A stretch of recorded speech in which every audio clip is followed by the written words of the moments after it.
Welcome back to Penalty Box Woodshop. Since the last time we saw each other, I had glasses and an old used table saw. But a lot's changed since then.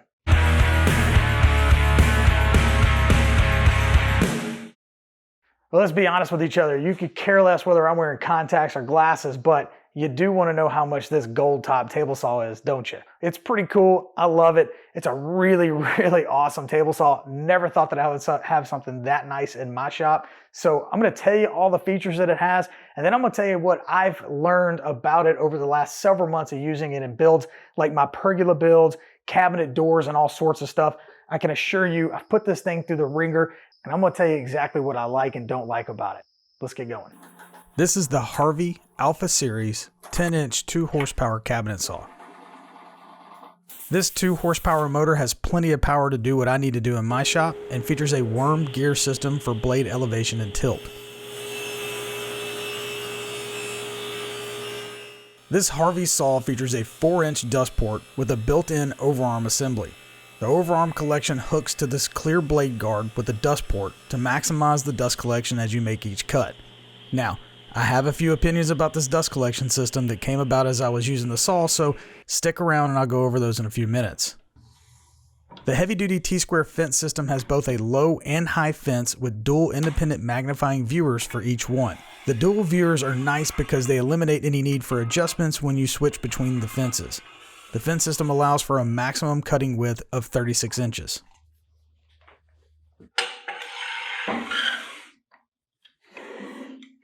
The saw comes with an MG36 compass miter gauge, which is made entirely of T6 aircraft grade aluminum, which I have no idea what that is, but it sounds really cool. It has a 36-inch crosscut capacity, a flip stop with locking knob, and several quick action angle settings.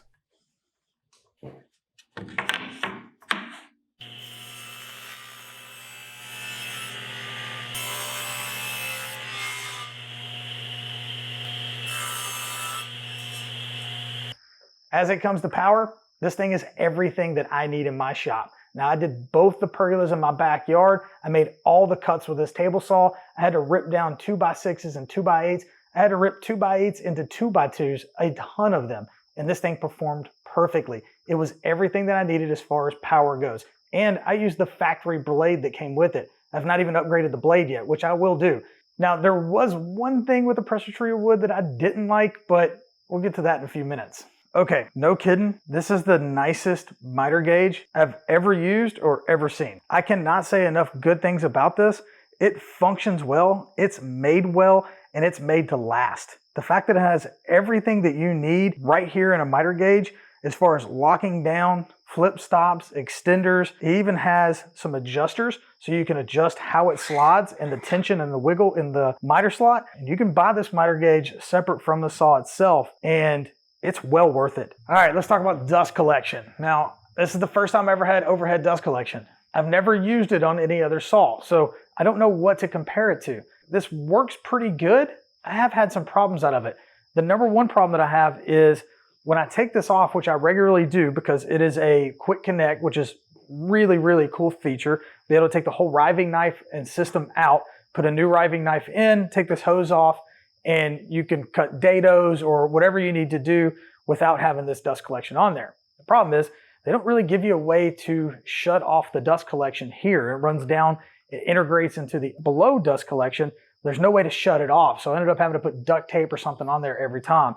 Wish it would have come with a way to shut it off or with something to cover this with for when you did that. Now, the other issue that I had with it is when I cut pressure treated wood a lot on it, which this is worst case scenario because pressure treated wood is all gummy and wet for the most part, and it's probably the worst thing that you could cut on a table saw, period. More or less a dust collection's worst nightmare. It did gum up the passageways quite a bit, and I'd have to take this off and clear it out, get it out, put it back on, and then it'd go again. So it didn't really work well with pressure treated wood.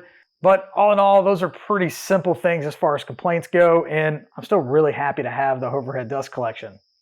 Okay, let's get to what's the most popular question about this table saw, and that is the gold top. Now, yes, it is actually cast iron. It has a PVD coating on the top, which gives it this gold color. It's a permanent coating, and that prevents rust and it reduces friction. So when you're pushing your work pieces through the blades, it reduces the friction of the board and the tabletop, making it easier to push through. And that rust reduction is really nice, especially here where it's really humid in Tennessee. I'm constantly sweating in my shop. I lean on my table saw or I set something on it, a can or something that's sweating. Rust will show up on a tabletop, regular cast iron tabletop, almost immediately, where I've not seen any problems with this whatsoever. I've not done anything other than just the normal waxing, and as you can see, there is no rust spots or anything showing up. And I've used this just as I would any other table saw. This definitely works. It is a big upgrade as far as what I was looking for in a table saw. Durability means a lot because I'm tough on my tools. So this tabletop, definitely worth it. All right, that does it for us today. I appreciate you watching the video, and make sure you're subscribed to the channel so you can see all the really cool builds I got coming up. I'm really happy to be back in the shop. All right, pump the brakes. You forgot to mention how much the saw costs, and I'm sure there's a lot of people wondering. So at the time of this video, it appears the cost is just right around $2,000 US. Now I'm sure that's subject to change, so you might want to go to their website and see for yourself. All right, now let's get back to the video. And I've got some plans that you don't want to miss. So make sure you subscribe, hit the bell button. It's really the only way you get notified when I drop a video. And go check out the website, www.penaltyboxwoodshop.com. We'll see you on the next one.